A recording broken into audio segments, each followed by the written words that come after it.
Hello and welcome back to the Shakey Sonnet Show. I am Tootight Lautrec, the drag laureate of the Sonnetarium, and here we are once again in the Sonnetarium at the bottom of the down staircase in the permanently sequestered remainders section of an unnamed local library which may or may not have a lovely couple of lions on the front steps growing ever older. Now, if you've joined us before, you'll notice that we've been shoved into a different corner of the Sonnetarium down here among the other caged things, but only because the light is better, or so Dr. Franken-Sonnet assures me. But we're here once again, and we're going to be delving in to the rest of Shakespeare's sonnets. 154 sonnets. We've covered the first 103 sonnets, and if you wish, you can look at the playlists in my channel and either go through them 1 to 103 or just dip in here and there for whichever sonnet you'd like to hear discussed. And now we only have 51 more to go. Only 51. So our project here is to look at all 154 sonnets in the order in which they appeared in the 1609 quarto version and consider them as if they are a complete and accurately organized narrative sequence, just for the heck of it, because I want to see what would happen if we considered it as, say, for instance, like a novel. So before we begin with sonnets 104 and 105, let's do a quick and easy, down and dirty review of the previous 103 sonnets and what I think might be going on narratively.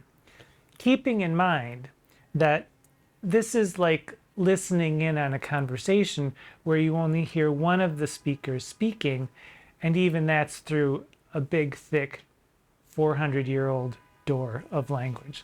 So let's get to it. In sonnets 1 through 17, we have a poet urging a young man to procreate, or it seems to be a young man, and in most of them, definitely it is a young man. So we'll assume that it's a young man through the rest of the poems too, because we see no other evidence of a female. We see an occasional glimpse of males, and we'll assume it's the same male. In sonnets 18 to 32, sexy time for the poet and the young man. The young man becomes the poet's beloved, and they enter into a sometimes kinky romantic relationship. Great fun. Sonnets 33 to 36, the relationship hits a snag. We two must be twain. Sonnets 37 to 51, things aren't great. There's a separation, and either it's a forced separation, think pandemic, bubonic plague, etc., or it's an agreed upon separation. But in any case, a separation occurs, but our poet lover isn't giving up. It's sort of like an absence makes the heart grow fonder thing. 52 through 60, they are reunited, and things, and by things I mean probably the sex, gets intense again. Our lover becomes a slave to love. Cue the Brian Ferry song here. And this whole slave to love thing could be just a little kink to spice things up again, or it could be a creepy, stalky kind of love. 61 through 75, oh, those cheating hearts. You're cheating, I'm cheating, we're both cheating, but I just can't quit you. And yet, the poet lover seems to be saying, I'm getting a little too old for all of this slap and tickle, shuffle ball change act, if you know what I mean. And I think you do. Sonnets 76 to 86. Writer's block number 1. Who are all these rival poets sniffing around you, writing poems about you, and all of these poems are almost, maybe, as good as my poems, or almost, maybe, better than my poems? I don't know. It's a bit of peen envy, or rather, I mean pen envy, or do I? 87 through 96, we're done. Farewell, thou art too dear for my possessing. P.S. Don't go. we continue on 97 through 99. 97 through 99 are sort of a you again. Nice to see you. And these are kind of like breakup sex poems. Yes, we're divorcing, but damn, those tight breeches look good on you. They'd probably look even better tangled around your ankles. So that's 97 through 99, and then 100 to 103, writer's block number 2, the big one. So then 3 years go by. Maybe. Maybe 3 years go by, maybe not. But at least sonnet 104 arrives, and we, in our feathered finery, scooch up to our desks to see just what is up. So, sonnet 104. There have been many attempts to determine when sonnet 104 was written. And these attempts are by scholars who insist on considering the sonnets as some sort of biographical record of Shakespeare's actual life, rather than the imaginative exercise that I am proposing that it is. And most of these efforts are people who insist that the young beloved of sonnet 1 through 103 was either Pembroke or Southampton, and the theories abound. And I'll summarize these theories for you by saying that everyone and their bedraggled drag queen uncle seems to have an opinion about it. But my dear main man, Hyder Edward Rollins, has this to say about all of these theories. He says, "There is something dryly humorous in reasoning which thus proceeds from the unknown to the unknown with glib assurance. It has continued without interruption to this day." So it's all just a bunch of malarkey, as a current president of the United States might say. And the only valid reason that I can think of for attempting to date when a sonnet was written is to maybe look at the similarities or the differences between the sonnet, the language in the sonnet, and other things that Shakespeare may have written, which apparently he's written other things than the sonnets. I don't really know, but that's what I hear. But as I've said before, that's not my project. I'm looking at the entire 154 sonnet series as an imaginative exercise, and I'm trying to concoct a convincing and satisfying narrative progression in the series. So let us go. Sonnet 104. I'll rest my feather pen down in its spot. Sonnet 104. To me, fair friend, you never can be old. For as you were when first your eye I eyed, such seems your beauty still. 3 winters cold have from the forests shook 3 summers' pride. 3 beauteous springs to yellow autumn turned in process of the seasons have I seen. 3 April perfumes and 3 hot Junes burned, since first I saw you fresh, which yet are green. Ah, yet doth beauty like a dial hand steal from his figure, and no pace perceived. So your sweet hue, which methinks still doth stand, hath motion, and mine eye may be deceived. For fear of which, hear this, thou age unbred, ere you were born, was beauty's summer dead. What a cracking good poem, and what a great way to start off the season. It's a lovely little sonnet, and we'll look a little bit more closely at it. The first quatrain, or actually the first 2 quatrains, because it's organized more into an octet and a sestet instead of the 3 quatrains and a couplet. It's 8 lines and then 6 lines. So, to me, fair friend, you never can be old, for as you were when first your eye I eyed, which seems your beauty, such seems your beauty still. 3 winters cold, and then we get the progression of 3 years having gone by. So it's been 3 years since I've seen you, or maybe it's not. But we cannot ignore when first your eye I eyed, because, oops, excuse me, when first your eye I eyed, because, of course, we have to have a cocktail party vocabulary word, and we have several here. So Booth notes that it's a triple threat, which is why I have 3 olives. I won't be eating the olives, but I'll be sipping as I go along. Pun between I and I, which everyone knows what a pun is. Polyptoton, which we've heard before, but I'll refresh your memory. Polyptoton is a figure by which a word is repeated in different forms, cases, numbers, genders, etc., etc., etc. Polyptoton. And then, to top it all off, the olive in the martini, so to speak, we have epizeuxis. Yes, that's right. I said it. Epizeuxis. Epizeuxis, which is repetition of a sound without any intervening sounds. Your I'd. So, epizeuxis, and happy beginning of this Shakey sonnet show season. So,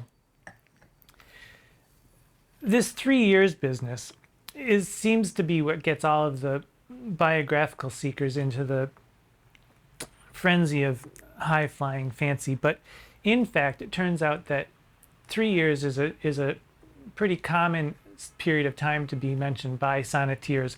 And among the French sonneteers, my sources, which includes Stephen Booth's Shakespeare sonnets and Don Patterson's reading Shakespeare sonnets, and of course Heider Edward Rollin's Variorum, my sources tell me that Ronsard uses this 3 years in Sonnets pour Hélène. Someone named Desportes uses it in his Cléonice, and someone else named Vauquelin de la Fresnaye in the series Les Foresteries. And then also in English, Daniel uses it in Delia, and even Tennyson uses it in Memoriam. But possibly all of this 3 year business goes back to Horace's Epodes. So not unusual to have this in a sonnet, and not necessarily something by which you need to figure out when a poem was written. So they've either been together 3 years and still the beloved looks good, or this is someone who the poet met 3 years ago, but the poet was with the beloved at the time, and now, hello, who's up next?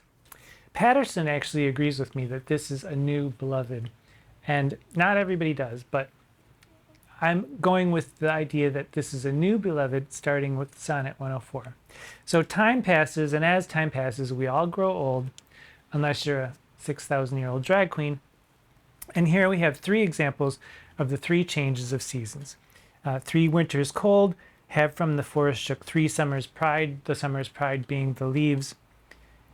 3 beauteous springs to yellow autumn turned, in process of the seasons have I seen, 3 April perfumes in 3 hot Junes. So we get the winter where it's cold to a little bit warmer in the autumn, to the summer where it's as hot and lush and luscious as the new lover is. You still are green, the poet says to the new beloved. And then the 3rd quatrain, or the beginning of the sestet. Ah, yet doth beauty like a dial hand, tick-tock, tick-tock, the dial hand keeps moving round, steal from his figure, and no place perceived. So your sweet hue, which methinks still doth stand, hath motion, and mine eye may be deceived. Well, okay, yes, we all grow old, we all grow older, but you still look as fresh and tight and moist as the day we first met, unless, of course, my eye may be deceived. I mean, I look in the mirror and I still feel like I only look 2,000 years old, but tick-tock, tick-tock, the hands of time keep turning, and I don't particularly notice the difference until one day someone takes a picture of me and I gasp. But I digress. You're still as young as when we first met, unless mine eyes may be deceived, and what are the chances of that? And then we get this couplet. this announcement to the future. Give it up, all you people who have never even been conceived yet, much less born, thou age unbred. This beautiful beloved right here, right now, of mine, may be dead when you're born, but you'll never even know how much beauty you missed. The real beauty is right here. Whether it's a he or a she, we don't know for sure, but I think it might be. I think the chances are in one camp more than the other. And also the other thing is, if you look at this, all the endings, almost every single line ends with a D. And,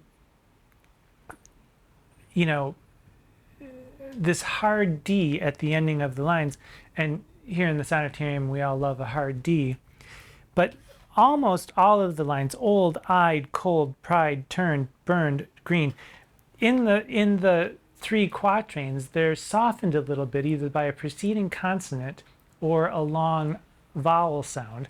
Eyed and pride or cold, the L kind of softens the D, the N sort of softens the D, but there's still this, a T or a K could work as well, but it's a bit of a tap, tap, tap, tap, tapping of the hands of time as we go along until we get to the couplet.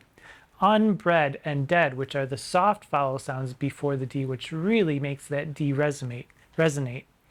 Thou age unbred, ere you were born was beauty's summer, dead. Full stop. Bravo. Good for you, Shakespeare. A wonderful way to start the season. An excellent sonnet.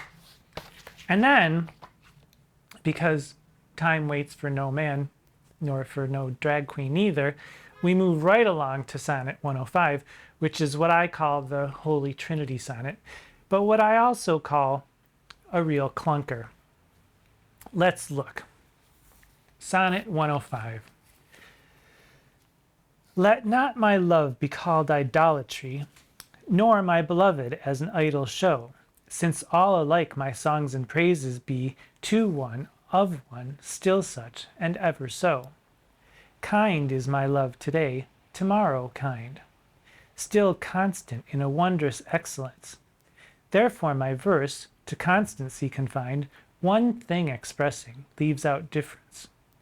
Fair, kind, and true is all my argument. Fair, kind, and true varying to other words. And in this change is my invention spent, three themes in one, which wondrous scope affords. Fair, kind, and true have often lived alone, which three, till now, never kept seat in one. So the sonnet, the whole sonnet is a bit of a side-eye to the Catholic Church, because Protestants felt that the way that Catholics worshiped the saints and the Virgin Mary in particular was a bunch of false idolatry. And we have to remember that Queen Elizabeth I, who was the Protestant queen who ruled from 1558 to 1603, had her Catholic cousin, Mary Queen of Scots, beheaded, and Mary Queen of Scots wore to her beheading the liturgical colors of martyrdom of the Catholic Church. A velvet petticoat and a pair of sleeves in crimson brown with a black satin bodice and black trimmings. Very pretty for her beheading. But I digress. So, Sonnet 105, the first quatrain, let not my love be called idolatry. I'm not blaspheming in praise of you, and sure, I idolize you, but I'm not sacrilegious for bard's sake. Unless, of course, you look at line 4, to one, of one, still such and ever so. If that happens to remind you of glory be to the Father, and to the Son, and to the Holy Spirit, as it was in the beginning, is now, and ever shall be, world without end, amen, well, that's on you. If you see similarities between that and the prayer there, then certainly I had nothing to do with it. So Patterson here, because of this line 4, to one, of one, still such and ever so, takes back his agreement with me that this is a new lover. But in my experience with this poet, narrator, lover, I feel he's completely capable of duplicity, even to go so far as to tell his second beloved the exact same things he once told to his first beloved. No, really, you're my one and only. I mean, it's not like that's never happened in the history of the world. Moving along to quatrain 2. Kind is my love, tomorrow kind, and here, oh, look, I'm a little bit thirsty again. Because the first and last word of that line is kind, and when you start and finish a line with the same word, that's called epanalepsis. E-P-A-N-A-L-E-P-S-I-S. Epanalepsis. Lovely. When you begin and end the line with the same word. And if we're talking about constancy, which the second quatrain is, still constant in wondrous excellence, therefore my verse to constancy confined. This is the very model of constancy, starting and beginning with the same word. And so here it seems, okay, maybe it seems that I'm idolatrous and that I'm stuck on you and only one subject, you, but no, I don't want to be hanged for idolatry. Moving along to the third quatrain. Fair, kind, and true. Fair, kind, and true. Fair, kind, and true. Blah, blah, and blah. My invention is spent. Well, yes, we can see that. Line 10, varying to other words. So fair, kind, and true. I could use other words to say it. In fact, I could go on and on and on and on, but I won't.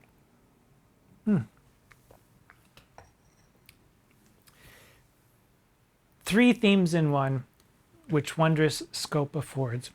Now, three themes in one sounds quite suspiciously like three gods in one, the Father, the Son, and the Holy Spirit. And for some reason, the Protestants don't seem to have any problem with the concept of the Trinity, just with the saints and Virgin Mary. So Shakespeare's still on safely Protestant ground here. And then the couplet, fair, kind, and true, have often lived alone, which three till now never kept seat in one. You've got it all, baby. Usually someone's either fair or they're kind or they're true, but you're the whole kit and caboodle. Now, Booth says of line 14, and I'll read it again, which three till now never kept seat in one. You can hear how clunky it is. Booth says, the line is nearly prose. Whether by accident or design, its rhythmic awkwardness suggests the difficulty of retaining three in one.